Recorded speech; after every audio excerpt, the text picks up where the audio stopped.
listed access. But you can do it yourself. And when you stop, there will be an explanation as to why that stop was there. So, like I said, it's free.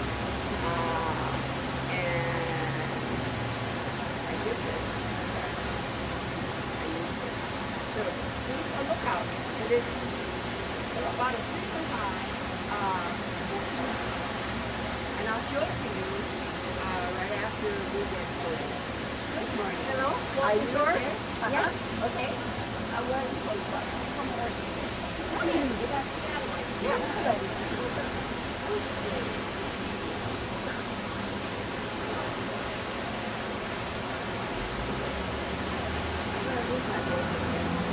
I've had that ever since. So, if there are any questions along the way, if I can answer them, I'll be more than happy to do so. But don't hesitate to ask. Okay? So, right now, if you can imagine and like to see 500-600 years ago, there's nothing. There are no high rises. There's no forever. There's no standing now. It's all sand. Every bit of it is sand. And just beyond from Blackwell Avenue, Malta, or toward the mountain, all what we call off-land earthquakes, or what that. That's a lovely part. And you put the familiar land, Hillary Park, the big part of the area. Okay. And photography didn't come in until, I don't know when, but certainly these are very, very old pictures of the Pio Lenni Park underwater. This is the bandstand. So if you go there today, there's a fake pond, and that's to replicate this photograph. So the bandstand is here. There was an awful lot of water. This what was the probably how long is that? Just before the turn of the century. But certainly there were some dive stations here and there.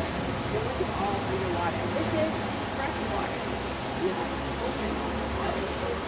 So another picture of Diamond Head in the background, and this is another again, lots and lots of water. I don't know why probably didn't take pictures of this end. Lots and lots of fresh water. This is a picture of the fish on the street. You know where the flowing a concrete walkway that juts off on Blackwell Avenue into the ocean down there opposite the zoo. This is what it was before. So what's underneath that walkway is the terminal of this food before that. But it's hard to imagine today because everything is so covered up. And this picture is another tree, the Aqua Tehama tree, which I was doing a little bit of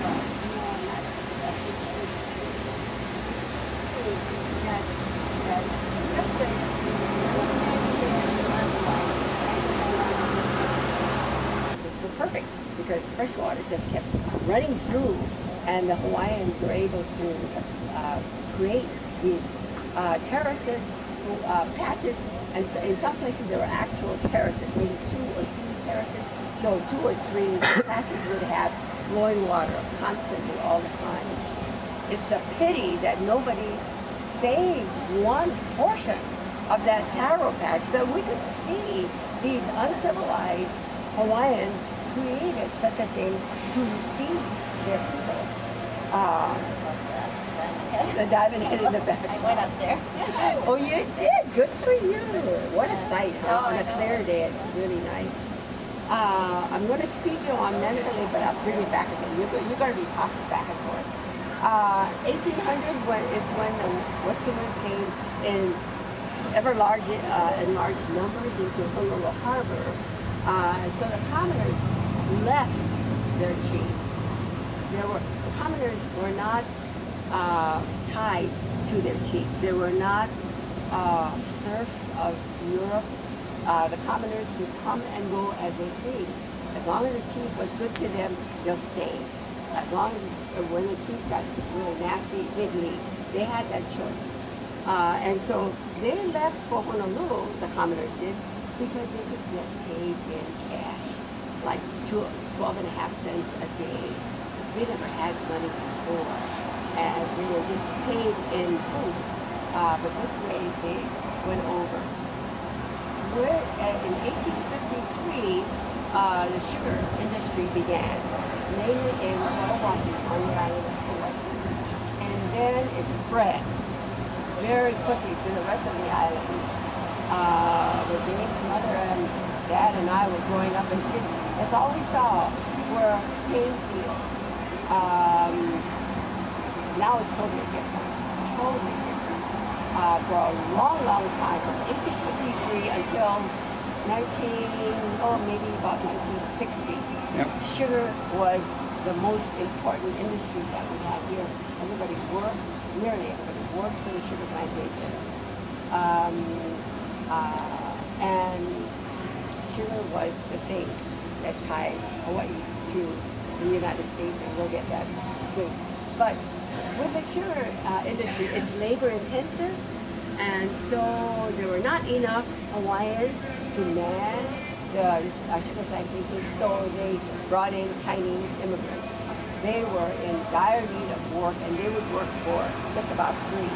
And so they came over, and they were the first immigrants who worked on the sugar plantations. Their food allotment was given to them under their contract in the way of poi. Can you think of any Chinese who would live on poi as their staple? Not very many of them. So many of them, when they started working off their contracts, a lot of them on this island saw in Waikiki the perfect place for planting their rice, which was at the taro patches. But along with with planting of their rice, they also brought in fish, which they eat, that grew in this muddy water, as well as ducks. They brought them. And the ducks were, of course, I love Chinese ducks. Oh my. But for Waikiki, it was bad news, mainly because ducks are alive and they need to be cleaned out. And every so often they would be cleaned out. And the way they did it was they opened up the pens to this stream that divided us from the Moana Hotel. Now we're talking about the turn of the century.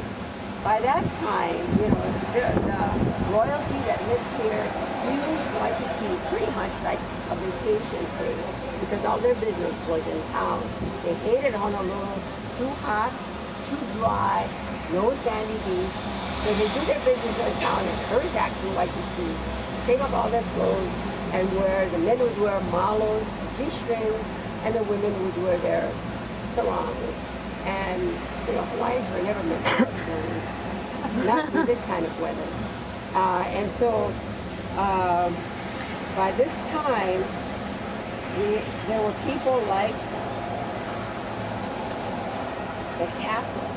This is just an example of the kind of homes that were being built. This is the back of the house that reaches over the ocean. This is the front of the house, 5 stories high. This is just an example of what kind of home was being built at the turn of the century here in Waikiki.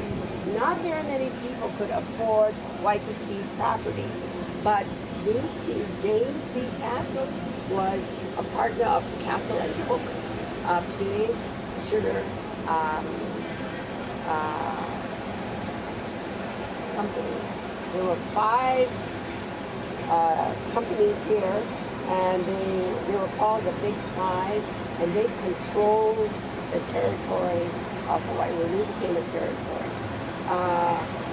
But Waikiki land was very, very expensive, and only these very, very rich people could afford it. Well, if they were entertaining on their front lawn and the duck muck was going by, we said, no, no, no, no, no, you can't do that. It's bad for our health. And the mosquito was unintentionally, accidentally introduced to Hawaii, and they landed they started out here in this swampland because that was perfect for them. So between the ducks and the mosquitoes, these people were very upset.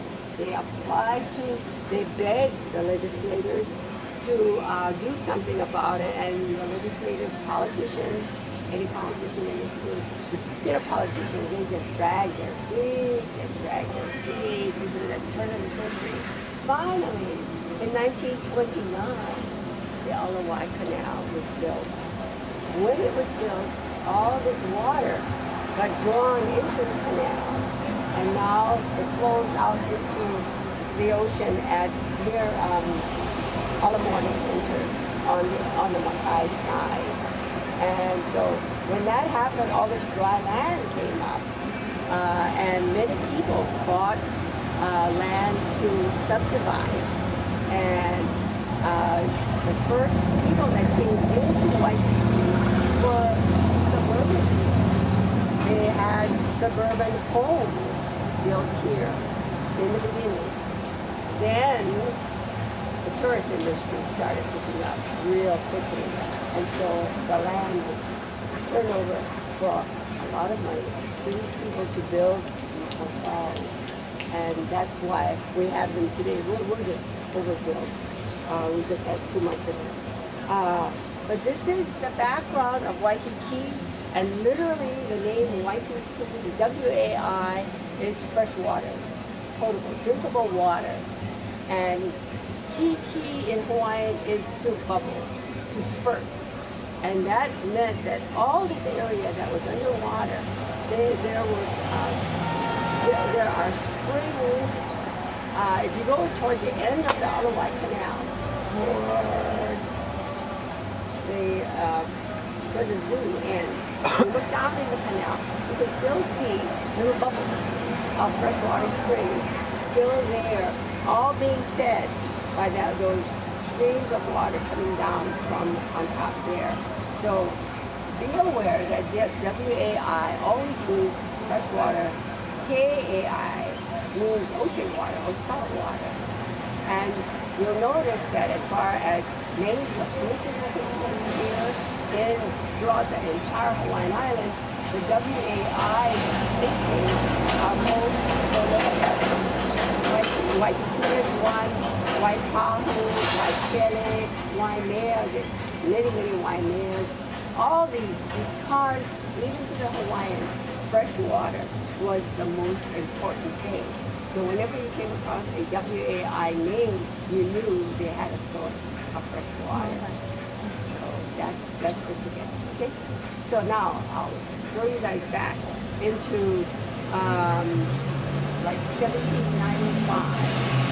1795 is when Kamehameha I is here on this island. He had conquered all of the islands from Hawaii, Maui, Molokai, Lanai, and all the way up to Oahu, and he was on his way to go and get Hawaii when he was here in Waikiki. Again, this is where the chiefs came because, again, all the reasons I gave you.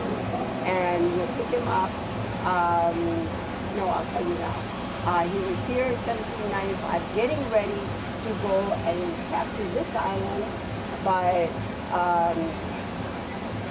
forcing them up Nu'uanu Nu'uanu Avenue. Because you guys have been up to the Pali. It was at that point where the Oahu forces were backed up. They were either going to be killed or commit suicide and won't happen. And that's when he conquered this island. And he was in Honolulu when he made Honolulu. the capital of his kingdom, which he was ready to go and take on Hawaii. He never did because he died.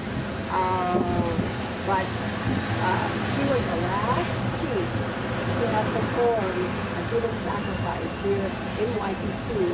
At the base of Diamond Head, there was a heiau, an Hawaiian temple ground where they did perform human sacrifices. And he was the last one to have done it. His two sons who followed never did that. Okay? So we'll walk down to the left, and we're going to have to cross the street, go Mauka, to the International Marketplace. I think we can catch a light over here. It's about 1800. This water fountain is fake, as you all know. It's fake. But this is where that stream was. That stream that took the duck mother out. Okay, this is what is yeah. The stream is no longer here, but the property owners here wanted people to remember that there was at one time a stream, a very valuable stream that went from the terraces all the way down into the ocean. But with the drying up of Waikiki, this Apua Behau stream was diverted into the canal. So, like I said, this is big. So I'll bring it historically up to Jane, but not to Emma, okay? So hang in there with me. The first white man who came to Hawaii was Captain James Cook of England in 1778. He was on his way to the Pacific Northwest.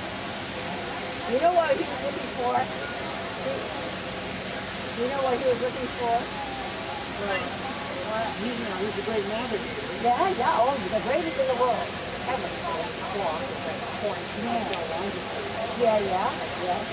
He happened to find Yeah. We didn't know Hawaii existed. but he was on his way to the Pacific Northwest. Why? Probably, I would think, the first of the sea otters. I know the sea otter has come into importance with the Chinese. Yeah. So China was beginning to open up to markets to the Europeans. But for the Europeans to come to China in the Pacific, they have to take that long voyage. Cook came the other way. You would have to cross the Atlantic, go down along the Horn, and then over. And so the Royal Society of something or other commissioned him to look for a waterway, a stream, an ocean, something that would make the Europeans trip over to the Pacific a lot easier by going up top. They didn't know that Canada and Alaska were there. This is 1778. So his job was to go up there and check it out. If there is a natural waterway, they'll use that to be faster to get to the States. He was in his last 50 years of life. Like you said, an excellent navigator. And a great captain. People loved him. Great captain, not only his own men, but the people that he encountered. He was a person, outsider, to come into Polynesia. Because he was so good at what he was doing, all of Polynesia was discovered and mapped out correctly by Captain Cook. There were other people like the Spaniards that came in, and they said, "Look, I think there's a bunch of islands here," and it was Hawaii, and we get to around here. There were 4 of that paper. But this Captain Cook, he had Bligh. He was the infamous mutiny on the Bounty Gap. Bligh was an excellent navigator, and he was on board with Captain Cook. So as they were coming up from Tahiti due north, he ran into Christmas Island on Christmas Day. He didn't know Princess Island was there. Named it Christmas Island because it was Christmas Day. Continued due north, not knowing that these islands were here. And then off at a distance, he saw Hawaii, Lake House, and Oahu. And he said, where did these islands come from? Didn't know they existed. Came into Waimea on Hawaii and found out that he understood their language because Hawaiians are Polynesians. And that made him very comfortable because he was able to converse with the Tahitians. So they came and stayed for a fortnight. Maybe 12 days. Never knew what a fortnight was. Anyway, they stayed in Waimea, replenishing their food and certainly their water. He didn't know when he was going to stop again before he got to the Pacific Northwest. So he sent, as they were getting ready to leave again in the 12-day period, he sent two of his sailors to shore, make sure they got extra barrels of water, bring them back as quickly as you can because we're leaving. The two guys went to shore, couldn't come back to the ship that night because of the storm. And if you look on your map book, you'll notice that there are distances between islands, and these are all channel names. And by golly, most of them are in line with the northeast trade. So when these trades are blowing, those channels are going to be really blowing hard. But the two men didn't come back to the ship because of this. He didn't worry because Hawaiians, like all Polynesians, were very gracious, hospitable people. They would feed them. They would let the two men stay at home and share beds with their wives and daughters. They're very hospitable. So the next day, they came back into the ship. He took off and went up to the Pacific Northwest. Looked around. So those people who people from Seattle, very familiar with names like Cook Inlet, Discovery Bay, Vancouver, because Vancouver was also on that expedition. So they went up to the Pacific Northwest, and then winter sets in. I imagine in the Alaskan waters by September, it's beginning to ice. And these are wind-driven ships, so they had to turn around and come back. And Captain Cook said, I have to really pinpoint Hawaii because it comes in an archipelago. This is so true of all Polynesian islands that come in groupings. There's a cluster of them. So that's his conclusion, by the way, by exploring all over Polynesia, they did a conclusion that Polynesian islands come in groups. So you'll notice there's a bunch of Cook Islands being hooked up. Tahiti is a part of the Society Islands, same for the Royal Society. The Marquesas also come in a cluster of islands. So he was coming back from Alaska, and he came upon the Big Island. You can't miss it. Mauna Kea stands 14,000 feet, and so he spotted the Big Island, came around the island, and came to anchor his two ships at a place called Kealakekua on the corner coast of the Big Island. If you've ever been there, it's a beautiful, beautiful place. So he got into Kealakekua, and naturally the men all knew that these Polynesians were going to have a grand time. So the people there in Kealakekua all went up to the boat, to the two ships, and welcomed these two ships like long lost friends, and lots of food, lots of water, lots of women, whatever these men wanted they could have. In that short 2-week period, fortnight period, Cook recognized immediately that the women were showing signs of beginning of disease, which the two men had left behind in Hawaii. That was the case. He knew then that the Hawaiians were traveling inter-island from Hawaii all the way up to Kauai and back again. And I've heard of old-time Hawaiian people going into their boats and saying, "Gotta visit Auntie. I haven't seen her in a couple of years." So they get to their canoes and they go with the waves. The Polynesians, as you may or may not know, were the best sailors just by knowing the stars, the wind, the color of the sky, the color of the ocean. They could feel what the condition was. Okay, so he got his crew all together. They were going to go back. See how careful he was. We needed to go back and really check out. There is no waterway between the Pacific and the Atlantic.